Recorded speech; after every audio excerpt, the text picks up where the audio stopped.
Happy New Year! 2024 has come to an end. Here comes 2025. I gotta tell you, this last year was amazing. The Silvercore Podcast had us traveling to Iceland, to Finland, to Estonia, to Norway, to Sweden, Idaho, Nova Scotia, Toronto, Texas, throughout British Columbia, and I'm sure there's other places as well that I'm just slipping my mind at the moment, and none of this would be possible without you. And I want to take a moment to thank you very much for everyone who comments, who subscribes, who tells their friends about the podcast, who interacts and engages and helps us grow. I am so stoked for 2025 and all of the high caliber, high quality guests that we have lined up for the podcast, for the exclusive Silvercore Club member events and discounts, deals, giveaways, new brand partners, and a heck of a lot more. My wife and I wrapped up the Silvercore Podcast last year by doing a hot wing eating challenge. This was of the theme of hot ones, where you have progressively hotter hot sauces as you work your way through, and we answered questions from the audience. I gotta tell you, it got a little sketchy near the end. We finished it off with some bear spray, and they're definitely not thinking about flavor when they make bear spray, and they're concentrating all of their effort to heat.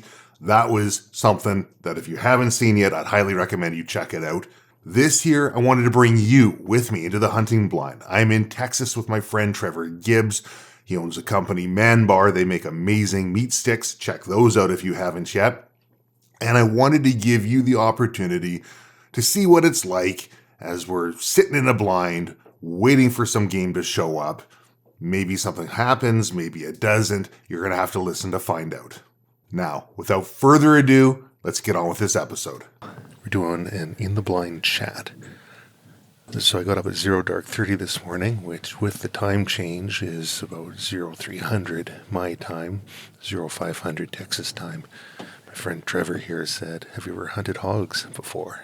I said, "No." He says, "Come on down to Texas, we'll do it." So here we are, Trevor. Here we are. Hey, man. Hey, good to see you. Thanks for coming down. It's good to see you again. So we're into the afternoon right now on day one of our hunt. Yeah. Already successful this morning. So that's good. It wasn't a pig, but we got a doe down this morning and processed her and got her on ice. And she's sitting in the truck, and now we're back at it again, hoping some pigs come out. So you want to paint the landscape here for us? Where are we right now? Yeah, so we are, I won't dox the location, but we're southeast of Austin on a lease that I'm on. We've got about 1,500 acres that we can hunt on. And that is, we're just doing some good old Texas hill country hunting. We're in a blind. There's a feeder that we're looking out over. There's a kind of a big pond to the left of it. It looks perfect for a bunch of pigs to be in, even though they're not right now. Yeah. And, these feeders throw corn, usually first thing in the morning and, towards sunset in the evening. We were successful on our hunt this morning, actually walking to a feeder. So we didn't hunt over a feeder. We just saw a doe to our right as we were walking, and were able to make a good shot on it. But I figured if you're going to come all the way down here, we got to have you do some good old blind sitting. Sitting in a blind over a feeder. So that's something we don't really do in British Columbia. And, a friend of mine, he's a head of hunter education and firearms training for the Bavarian region in Germany. And they've got a very different way of hunting over there than we do here, or from what I've seen so far in Texas. But they use feeders. Okay. That's a big thing. And they'll use game cams, cell-operated, which we're not allowed to do in British Columbia. Okay. You are, which was pretty crazy when you pull that up and you see all the different cell cameras and all the different photos of animals that it's got. And that's what, real time, right? It's not exactly. So this one's, I think, set up to send, I think every 4 hours, I want to say, it sends all the pictures, kind of a download of the previous 4 hours. But there's different settings. You can have them upload immediately, every 4 hours, 6 hours, once a day.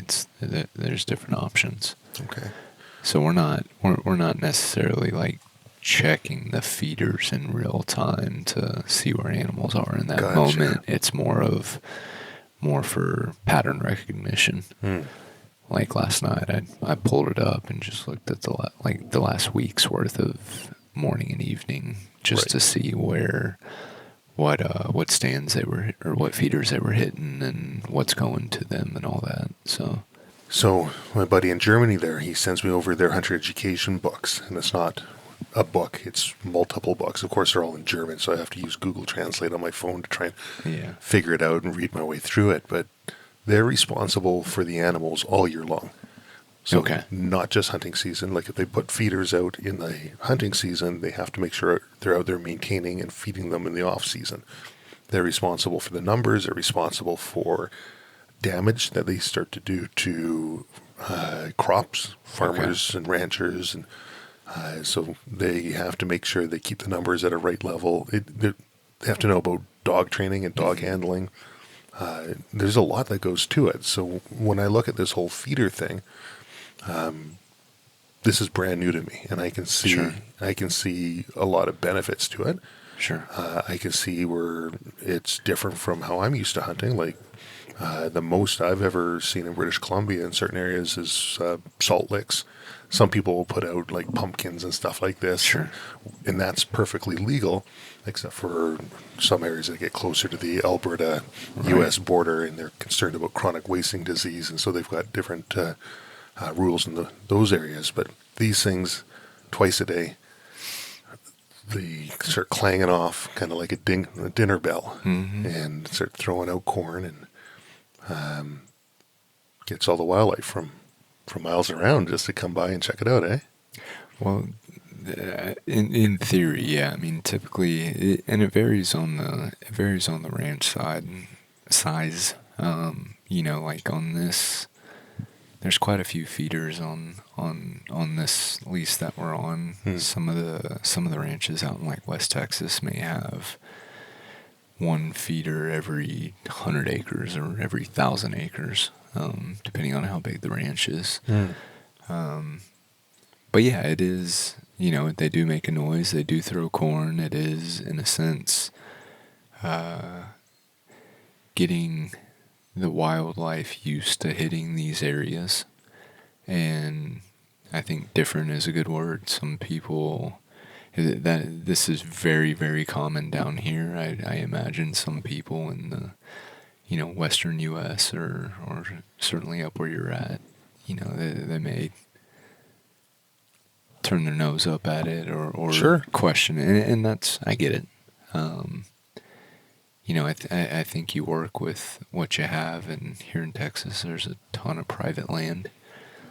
I forget the number, but it's something crazy, in the 90 percentile is private land. Wow. It's not Texas, like that in Canada. And Texas is a big place. You flop that around the other way in Canada. 90% is crown land. Exactly. We were talking earlier, it's kind of 12-hour drive east to west and north to south just in Texas. So a lot of land and a lot of big ranches down here.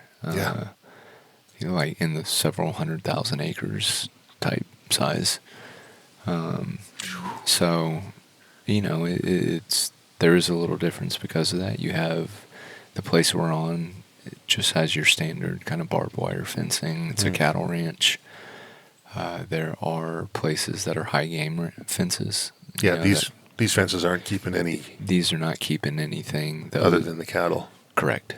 The hogs will go under it. The deer will jump over it. Yeah. So it just kind of depends on your environment. And so with the pigs especially, last numbers I saw that there were 6 million pigs estimated in the U.S., with 2.5 to 3 of those just in Texas. 2.5 to 3 million of those just in Texas. That's crazy. I was looking at that, and it was the Spaniards, I think, that were the first to bring the pigs over. Then the Europeans brought some true feral hogs over, and it was just sort of a it's nice to have this live food. We bring it on over. Sure. And they let some of them go, and they just took over here. And it's the amount of damage that these pigs do is in the billions. It is, yeah, especially in Texas, where there's a lot of agriculture and a lot of ranching and farming and all of that. Absolutely. I mean, it is in the billions of dollars worth of damage. And, we were talking about just out of hand the numbers get, how quickly. I mean, it's an exponential thing where, that these pigs can start having babies around 7 months. They can have up to, four pregnancies a year, and they're having anywhere from 4 to 15 little piglets each time. So that's crazy. That the numbers get big. So if you see, out here, I've had sounders come in, a group of pigs, 8, 10, 12 deep, with 8 or, most of those being sows. So if you just think of those numbers, even on the low end, if you've got 8 sows that are having 4, what's the word? Not litters, but sure. But having 4 batches. Pregnancies, 4 batches of 4 piglets a year. Yeah. That number gets big. And so I told you the number I had read is that just to keep the numbers in check, they're saying you'd have to take out 70% of the population every year. Just to keep them in check. Just to keep it in check. That's not bringing it down. Correct. And that is 100% not happening. But even out here, you get,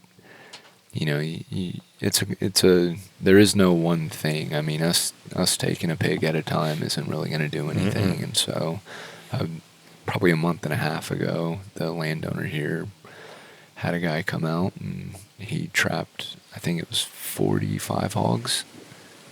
Wow.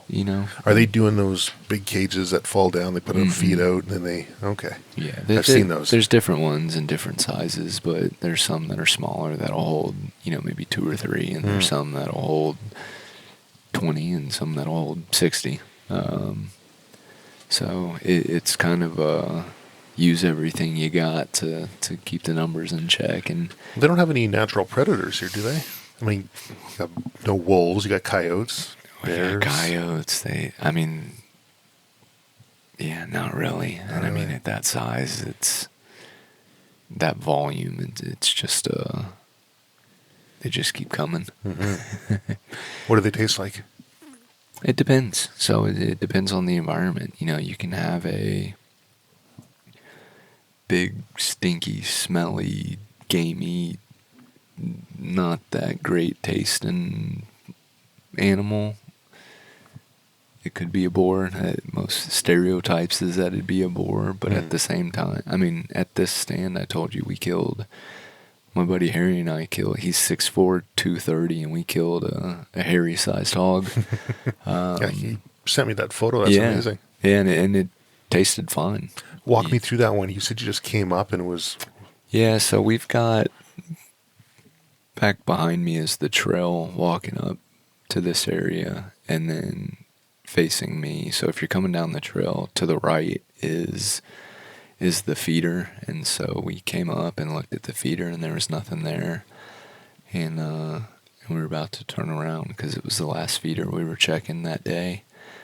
And then as we were about to turn around, we heard something big coming out of the water. And so there's, from my view, well, maybe we can turn one of these cameras around to show people, but to the left of that is a pond, and there's a huge pig in that pond. And so... You just didn't see him at first? It was submerged, or what? We just didn't see him because we were looking over to the right, and he was over here to the left. And we heard him get out of the water, and so we looked over and kind of had that, oh shit, there is a pig here, and had to make a pretty quick play on it because he was walking back into the woods. And we were able to get a good shot on him and process him and all that, and he tastes fine. They can, out here, there's a bunch of acorns, like a pecan. If you can find a pig that's in a place with a bunch of pecans, those are really, really good. A fatty sows typically have a really good flavor and taste to them. And Well, I guess it's like hunting bear. People are like, "Oh, I hate the taste of bear." I'm like, "Well, where are you hunting? Outside the dumpster? I mean, are they eating a lot of fish? I get that. It's like get a blueberry bear and it's amazing. It's the same. I mean, Aoudad is another one that's a lot of people I know say don't touch them, kill them. Like they're kind of like pigs. It says that there's a bunch of them. They're kind of running off the bighorn sheep and stuff, especially out in West Texas. But you'll hear people, it's like they stink. Don't touch them. Just kill them, and take the skull, get a Eurome out. But I shot one in Blanco, and it was fantastic. Yeah. It's a big sheep, a big Barbary sheep, so you stew it with enough spices and all that, and it's phenomenal. It's amazing what a crock pot can do, or a pressure cooker. For sure. So it just depends on environment. Here there's pretty decent vegetation on the ground, a bunch of acorns. It's been a super mild winter, so you can have something. You can have a gigantic boar that is the most foul rank thing you've ever smelled and tasted before, and you can have the exact same size one that's the best tasting, no smell, best tasting thing you've ever had. So right now you've lent me a wrong-handed Tikka T3X, chambered in 270. Yes. And here I had visions of ARs. Texans hunting hogs from helicopters and ARs with thermal and night vision. Well, we can do that too. We can not the helicopter chopper hunting, but the there's another place that maybe just a nice chair in the back of the truck while you go. Yeah, exactly. But no, there's another place I have east of Austin that we've got an AR out there with thermals on it, and that's kind of our night spot. Gotcha. And that's, I've seen 60, 70 pigs through the thermal at one time out there. They were on their neighbor's ranch, couple hundred yards away, and it was a neighbor's ranch, so we couldn't get on it.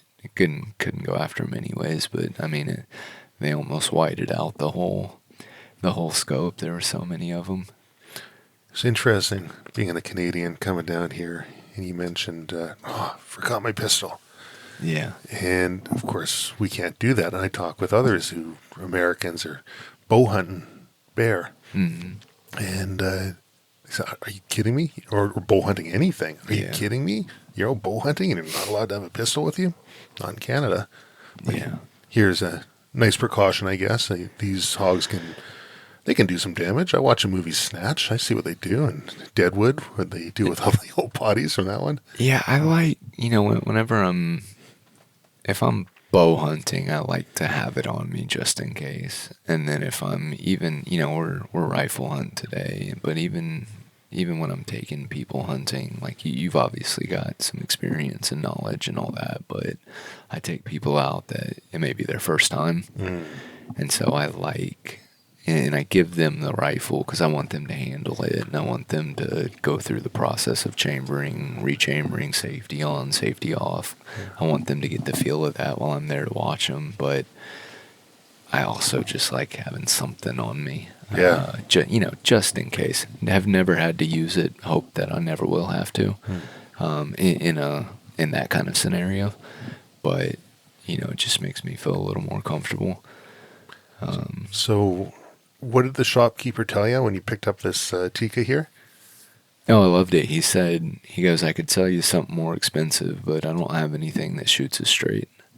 I love it. And so he told me that, and I was like, well, all right, I can't argue with that. Yeah, no, and it works. And it works well. I was at their factory a few weeks ago in Finland, and actually that was the first time, I think it's the first time I've eaten grizzly bear.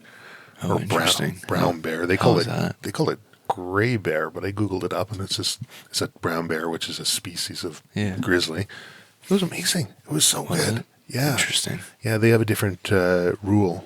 I guess different rules there when it comes to serving game meat. Of course, market hunting is one of these things in North America that everyone wants to shy away from, and for good reason, because it was abused, it went too far. And so I know in Canada, think one of her provinces. I was talking to a renowned chef in Canada, Michael Hunter, and he's got a few books out. He's been on Meat Eater. Actually, I think he's got one book. His second book's about to come out. I don't know if I was allowed to say that. Oh, well. Sorry, Michael. And he was telling me about the different rules for being able to actually sell game meat. Most of the game meat that people think that they're eating is actually just farmed venison. Is that what it's like here too? Yeah, you can't. I kind of learned all this with ManBar as well, my stick company, but you can't sell. It has to be processed at a USDA facility, and so all the elk, all the venison, all of that, typically is coming from like your New Zealand, Australia, those places, because technically the government owns those. Owns the whitetail. Like wild pigs, you can sell, but they've got to be processed at the U.S. So like I can't, like if a pig comes out now and I shoot it and kill it, we can't sell it. But if we were able to trap it and then take it to a facility and they do it all there, then that could be sold. Okay. But that's just for wild pigs. That's not. So if you've got a buddy who's trapping like 40 a year, and he talked to a couple of other farmers who are trapping these things, do you think a limited edition wild hog ManBar? It is on my wish list. Cool. I'm hoping it's not. I'm hoping it's not even a limited edition thing. That is one of the meat combinations that I want to do, and you may have to supplement it with a little bit of like lard. Sure. Like pig, just kind of your, maybe some regenerative pig fat. Okay. Or pork lard. And are these wild hogs not that fat, or? It depends. Yeah. Time of year. Just time of year, vegetation, all of that, it varies. So, but yeah, that is absolutely on my wish list, and I've already got the. I want to do. If we get something today, I'll make it for you. But it's honey mustard rosemary sauce that I make with it, like nice. a marinade based sauce combo that I do. Okay. And it's really good, and so that is on my wish list for ManBars to come out with a wild hog honey mustard rosemary stick at some sounds point. Amazing. Well, we better put a hog down today so we can try that. Yeah, exactly. So what are the plans for the next couple of days here? Well, we're kind of playing it by ear, so we're gonna sit here until we decide we don't want to anymore, and if we have a long sit here, we may just call it for today. If we decide we want to go back and let you rest up a little bit since you're up so early, give them a beauty rest. We can always come back out because we're about thermal. Not at this one, but we can come out for like an evening hunt, kind of sunset hunt. So we could do that, but then we'd have to call it,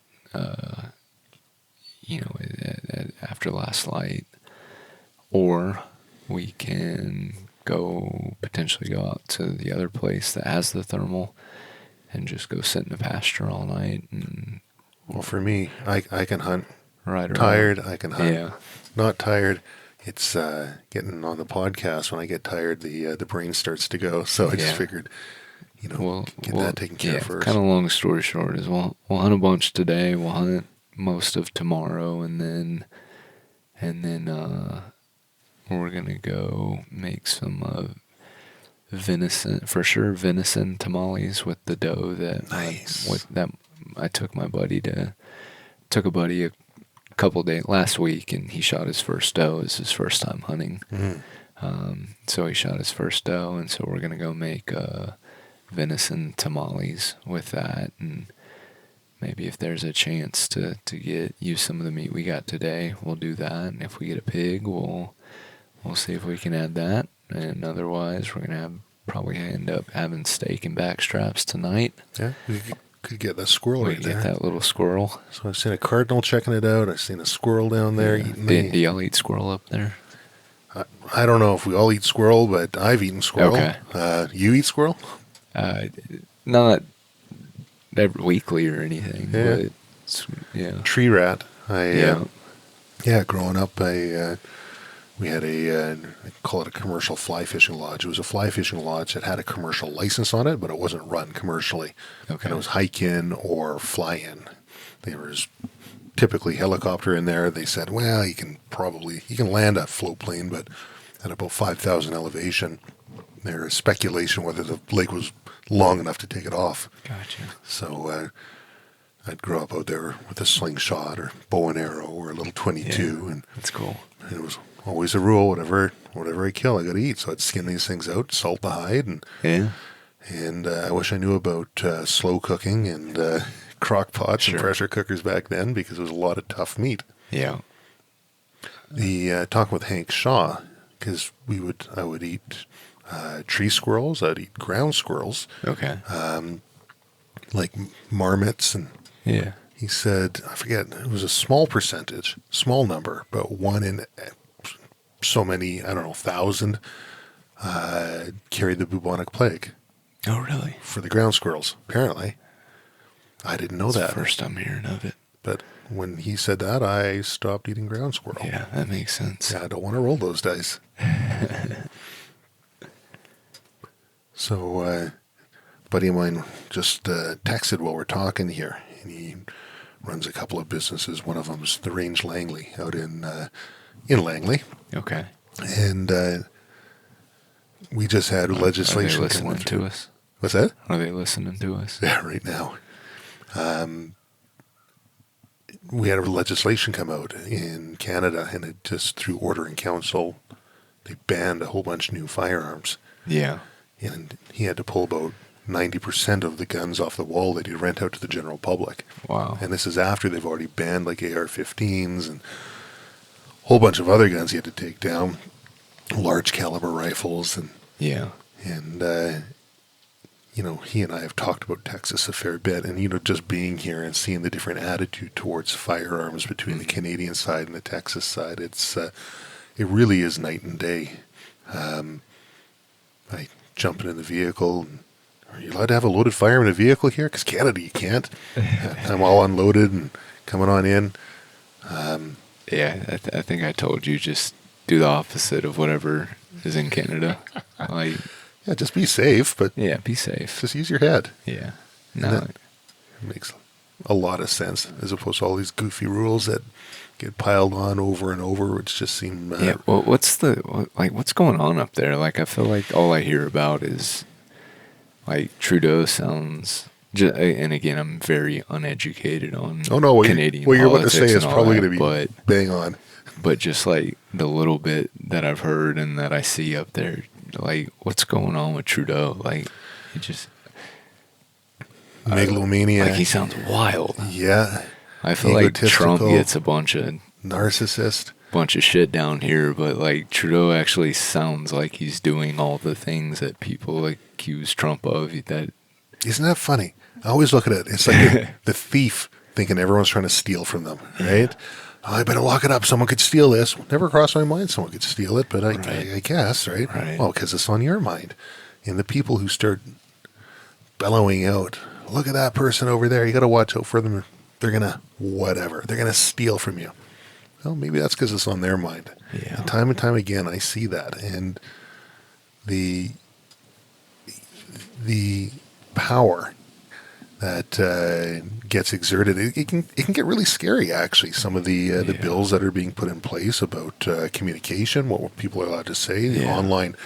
It's under the guise of doing good, under the guise of making sure people don't get bullied online. I get behind all that, but you got to watch out what freedoms you start giving up in order to make sure you're safe. Wasn't it your president? I think it was Jefferson said, those who would sacrifice their rights and freedoms for safety deserve neither.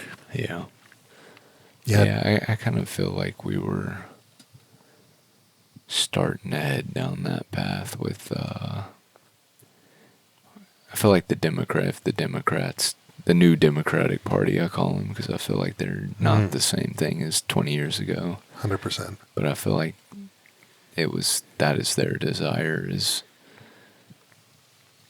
is to have kind of a ruling fist, whatever the phrase is, of just controlling everything. And I mean, some of these guys were saying that certain our amendments were like getting in the way of them doing their jobs and stuff. And it's like, whoa. Like, those amendments did you are there just for a hear reason. what you just said? Mm-hmm. You know, and stuff like that, where it's like they don't even know. They're so far gone that they don't even know how crazy that sounds. The road to hell is paved with good intentions. Isn't that the flowery path? I don't even know if it's good intentions anymore, man. Well, you know, people, I get it. I get people saying, look, I don't want people to get injured by a firearm. I get it. Sure. I mean, I can't think of anything scarier than somebody with a firearm who's intent on doing damage or ill will towards other people. Like, that's scary, but that's not the gun. That's a person. That's just as scary as a person with a... We talked about that when I was on your podcast, where it's like the answer to that is more education and actually get 22s and BB guns and 410 shotguns, and like have class where you get guns in kids' hands and teach them how to use them and teach them what a safety is and teach them how dangerous they are. You know, like it's like, we'll ban education. cars. Yeah, education is the answer, not... Or I'll make you good drivers. We can educate you. Yeah, absolutely. Yeah, I find it interesting. You talk about New Democrats. I remember people are saying, well, what happened to Rogan?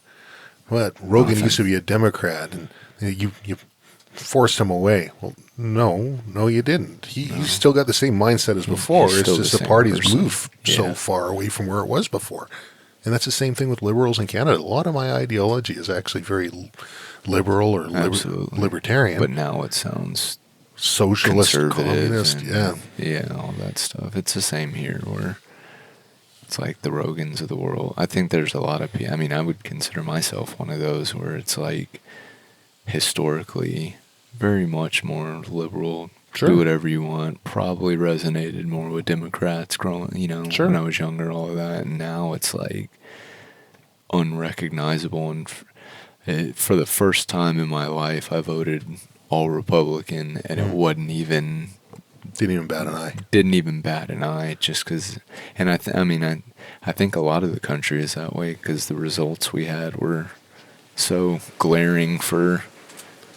You know what I'll find interesting? Republicans won everything. Yeah, if you go to the states where they allow people to vote without identification, and you change that rule to where they have identification, that'll be interesting to see how that turns out, if it's the same or if there's a marked difference. Even stuff like that, like... That doesn't make sense to me. That makes all the sense in the world, is to force people to... Right. Well, it doesn't make sense. Why wouldn't they? Why wouldn't you want that? Right. And it's like the only reason for that would be, like, you're trying to cheat.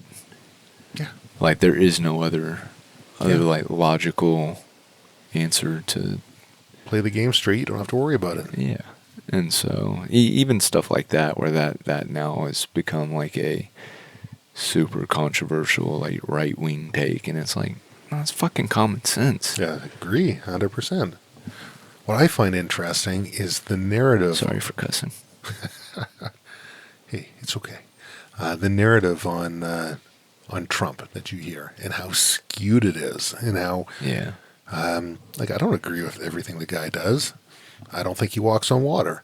No. But I sure as hell don't believe a fraction of the things that are said about him, because they're so easily shown to be false over and over again. And that's the part that it's people...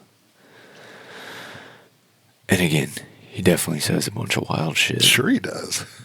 But if you don't like him just for, like, the wild shit he says, that's one thing. If you just, like, don't like that type of energy and all that, totally whatever. Certain people, energies resonate with certain people, but if you're not liking him, like, if you're calling him a felon and you're saying he's a Russian spy and you're like, all this stuff that's been debunked a bajillion times, if you're still spouting that stuff out, it's like, man, you gotta, I don't know, you gotta take a look in the mirror. I get tired of I get tired of people voting for somebody that they like. Yeah. I like the way Dude. they look, or I think I'd like to hang out with that person. They seem like a nice person. I don't care if a person's nice. I don't care if the person's attractive.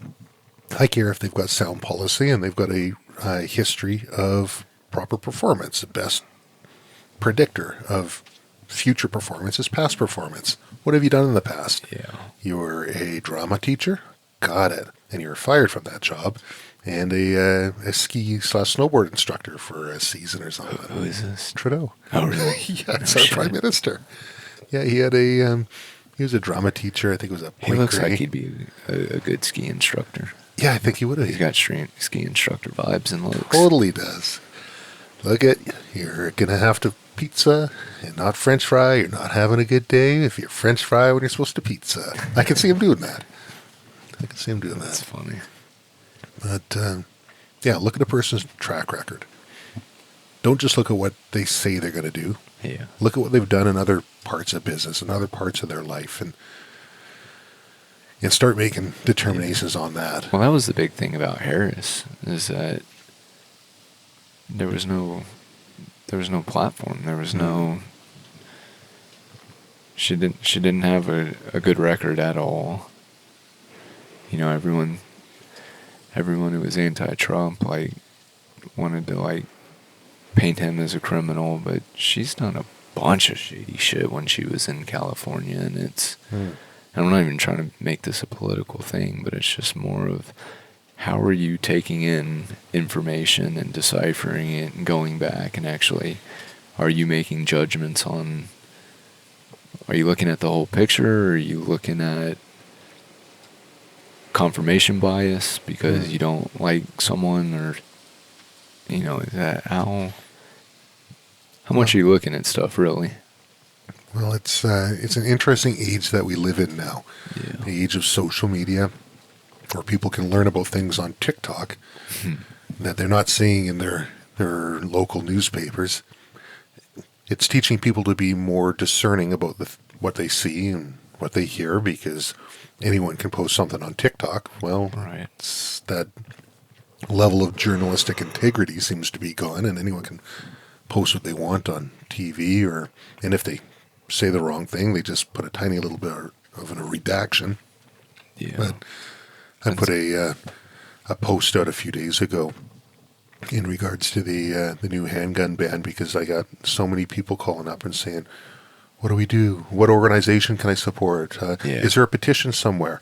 And I said, whatever you do it. You don't have to rely on somebody else. Don't just give money to someone and say, I'm done. Did a podcast with Daniel Fritter, and he made a very good point. You know, just write or email your MP. Write or email the people in your members of the Legislative Assembly, or whatever you'd have down here. Mm-hmm. But the individual has a lot of power, and we have a lot that we can say. And it's interesting how this kind of goes to the political side, because firearms are political, hunting's political. Everything that we're doing can be positively or adversely affected by politics. Right. And I think the more people can realize the power that they have to actually stand up and affect change. Sure. Even with little conversations like this. Sure. What are you seeing there? Just checking to see if there's anything going on anywhere. The clouds parted and the sun came out, so I was curious if... So the pigs will like the clouds more than they'll like the... Are they? I get the feeling they're kind of like bears. Does a wind kind of keep them sketched out a little bit? I think that's with most animals, because it takes away 2 of their 3 senses. Yeah. So, you know, and it's their 2 strongest senses, and that it messes with their hearing and it messes with their smell. Mm-hmm. But I mean, like we were talking earlier, though, I mean, I've seen pigs on cameras at 3 p.m. in the middle of our summer when it's 110 outside, which doesn't make any sense. The wind's sure howling right now, isn't it? Yeah, the wind's getting after it. Yeah. People might hear the one. branches and hitting the blind here. Well, I've shot more game. We were talking about this earlier. I shot more game at 10 o'clock than I have at first light. Yeah, for sure. I'll get up at first light. I'll be out there for it, but that magic hour seems to be around, 10 o'clock. And being out midday, there's the number of people I know will go back to camp. They go out for the morning, they'll go back to camp, they'll go in the evening, and the people who are willing to have a nap outside and just keep one ear on alert while they're sleeping. I've found success that way. Yeah, I mean, you can't kill anything if you're not out there. It's a long shot from the camp. That's right. Yeah. A long cast from the couch. Yep, exactly. Yeah, what's I guess what is I'm curious about the gun stuff. Is that what are they saying? What are they saying is the reason for all these bans and everything?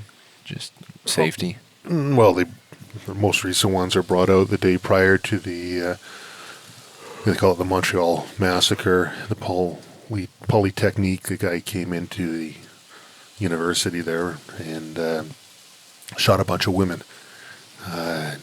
Gabriel, forget what his name was. Later it's changed to Marc Lepine, and everyone goes by that name that he's known by. So the anti-hunting groups will find a cause to get behind. Yeah. It's an emotional discussion. They'll find something that's emotional. The gun people call them grave dancers. What are you doing dancing their graves? They say they're doing whatever they can to stop this from happening again. Yeah. And I get the emotion behind it. And I'm not going to sit there and tell somebody who's adversely affected by firearms that they're great things and you should have one. But I'm also not going to tell them that they shouldn't have certain things. What might not be right for them might not necessarily be the right answer for somebody else. You can't try and impose your will on everyone, because the reality is the person already did something illegal. You're out there killing people. You're not supposed to be doing that. Yeah. And it really isn't hard for somebody with a little bit of, just a couple of brain cells to rub together to find ways to do serious damage to people. Yeah. I mean, our largest, nobody really talks about it, but Canada's largest mass killing. And people will say, oh, that was that Porto Peak, Nova Scotia fellow who went around and shot a bunch of people a few years back, which of course enacted more gun laws. No, it's not. These guys went out to the gas station, got some petrol, threw it down a staircase at the Bluebeard Cafe, and lit everyone on fire. That's the largest mass killing that we've got. How hard is it to go get gas at the store? Yeah. So the root underlying cause of what's actually happening here is a very difficult thing for people to address. It's difficult for newspapers to write about it in a simplistic way. It's difficult for politicians to say, look at the change we've made immediately. It's easy to say, now we've banned all these guns. Yeah. There won't be another crime with a gun in Canada. We got rid of them all. Well, we live right next door to the largest arms producer in the world. Right? How long before the next one? Well, that's it. So mental health is massive. Poverty. There's a lot of root conditions that go towards prescription drugs. Sure, yeah. The misuse of how doctors would, the opiate crisis, which is fueled by doctors wantonly prescribing opiates in ways that they shouldn't have, that are being called out for now. But these are more complex issues. How do you fix poverty? How do you cure mental health? I know. We'll ban all guns. Yeah. Done. And all that does is it means you and I know, the law-abiding people, will continue to abide by the law. They won't have guns. And those that commit the crimes, who aren't abiding by the laws, will continue doing what they're doing. Mm-hmm. But without any sort of consequence now. Yeah. Like here, you walk on somebody's property, you break into their house, there's a consequence that you're thinking about. You know, they say an armed society is a polite society, and I've had. That's true. I believe it. I had a guy with NATO. I went to school with him, and he was arguing with me back. Saying, that's not true at all. It's not true at all. Well, the idea behind, I think Peterson says it. A weak man is not a good man. Right. Right? He says a person who can do damage, who can hurt other people, but who keeps himself in check, that's a person who's good. A weak person is just the person who Right. doesn't have anything else. They can't do damage to begin with. It doesn't make them good or bad, right? But the person who has the power and has the ability that is able to control it, that's a good person. Yeah. And it was going off a little bit of a tangent here, and maybe it's because I was up at 0 dark 30. So what do you think? You think we're going to have a hog come out into this here? I don't know. You know what I'm tempted to do? I don't know if it's productive or fruitful, but as we walk down here, you see all these little trails on the side where you can clearly see game trails. Yeah. Oh, there's game trails all throughout this place. Yeah. Do you ever walk them or set up on them, or do you, or it's just the most productive way is this? The difficult part about getting in the woods so deep is that it's woods. Sure.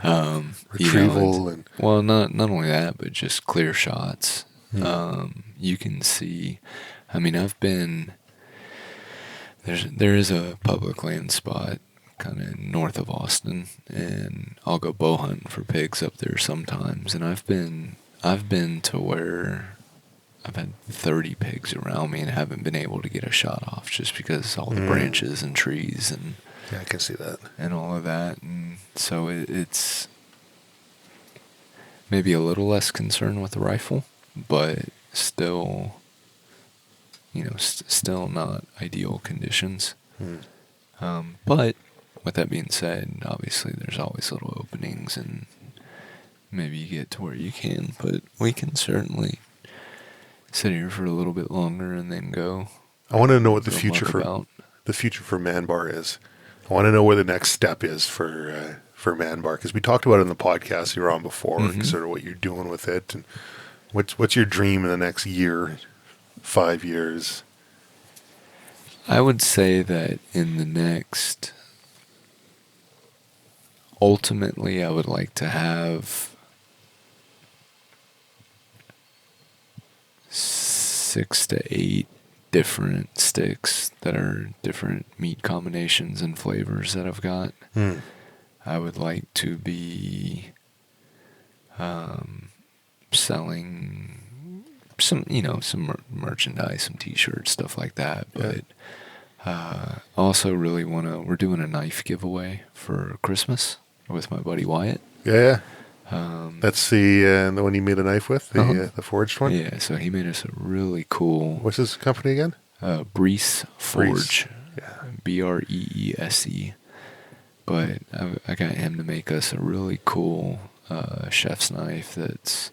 I'll have to show you a picture, but it's beautiful. It's and I'd like to be working with just more craftsmen and more people who are making beautiful things and helping them get their work out, and hope to be, or we've started a podcast that is in the process of being edited. We haven't launched yet, but we've gotten a few episodes in, and where it's just doing this, me taking people hunting and us having conversations, and a lot of it is with new hunters, and just like hearing about their relationship with guns and what it felt like to kill an animal, and nature, and what was it like to skin an animal. And like my buddy Adam last week, when I was teaching him how to skin the animal and butcher it, he made this comment. He was like,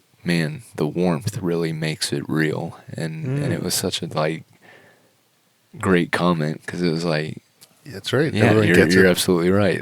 It is still warm, and that's not something that I think about anymore, and it's just part of it. But that was something that he noticed that I thought was really cool, and I was happy he articulated it. So basically just trying to, the whole premise of it is trying to onboard people and get people outside and really make intimidating things less intimidating.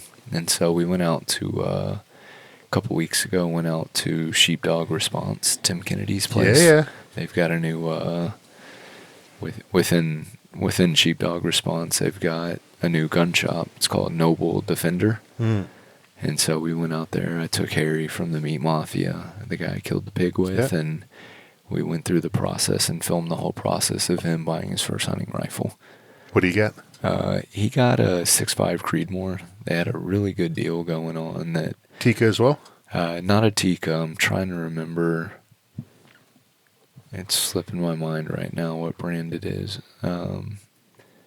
But we just went through the whole process of, hey, here's a guy, he's been hunting once, he wants to get into it, doesn't really know what he wants, like what questions are we supposed to ask, what are we supposed to look for, what's price range are we talking about, in hopes that it just, for anyone who's, thinking about doing this, hopefully they can see it's like, okay, he did it, maybe I can do it, it's less scary. Mm-hmm. And he had such a good time. We actually shot a second episode about handguns afterwards. Did you? About concealed carry and all of that. And so it's just, all right, well, what do I look for if I'm looking for a handgun? What are the things I need to think about? I brought up the point, it's like, if you're buying it for protection and to carry on you, well, you got to understand what that means. Like, if you're going to have it, are you, better to have it, like we said, better to have it, not need it, but good God, if you need it, are you emotionally ready to? Yeah, there's a whole before, during, and exactly. after process that people should really make themselves familiar with. Exactly. What do they do before so they don't have to use it? Yeah. What do they do before so if they have to use it that they're going to be proficient? What do they do during? Yeah. What's that look like? And really, the after is massive. Yeah. That's where you lose your home. Yeah. That's where you lose.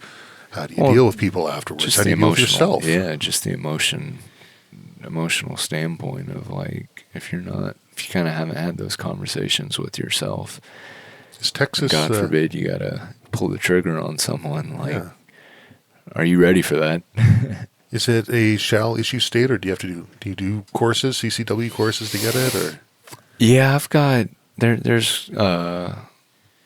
we've got open carry here, but there's courses you take to get your, like your LTC, your license to carry. Okay. And it's, most people conceal carry, but not most people, but the people that do carry, it's mostly concealed carry, but in theory you can open carry and flaunt it if you want it, but some states, most people don't recommend that. Yeah, some you gotta open carry. Some, if you break concealment, I think Washington's one of them. You break concealment in Washington, you're in trouble, right? Really? Yeah. You bend over to pick something up at the grocery store, and I did. Someone sees it, or CCW courses with Marty Hayes down at the Firearms Academy of Seattle many years ago, and Utah. There's a very slick talking individual from Utah came up to Canada, went around all the different ranges, and was teaching them CCW courses because Utah would allow non-resident aliens, I guess, to get a CCW permit if they'd done the course and had reciprocity with a whole bunch of other states. So you can get your Utah permit, you can go carry in Washington. Technically, like, there's a lot of technically. So Canadians are doing this, and they're like, okay, all you got to do, he says, you need to have an invite from a range or be going hunting in order to be able to bring your gun into the States. And so people would get I think it was a $10, or maybe it was free, it was something really cheap, Alaska hunting license in Canada. They go across the Washington border and under their hunting license, I'm doing air brackets here, and then they'd carry concealed. I don't know if anyone ever got nabbed or had to talk about this one in court at any point, but the whole thing just seemed technically legitimate. Yeah. But I don't want to be betting my house on technically I'm allowed to do this. I think Trump came out and said he wants to make, like, your concealed carry license recognizable amongst all states. So if you've got one in Texas, then every other state has to recognize it. Nice. I don't know the specific details on it, but that was kind of the tagline or the gist of it. Well, I'm you about ready to? I'm not feeling the hog vibe right here. Okay. Let's go exploring. Okay. Is there anything we got to talk about before we wrap this up?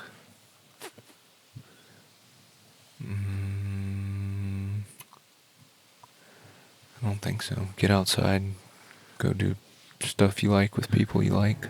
I love it. Okay, just like what we're doing right now. Yes, sir. Okay, well, let's wrap that up there, and we'll go find ourselves a hog at another location. All right, bud.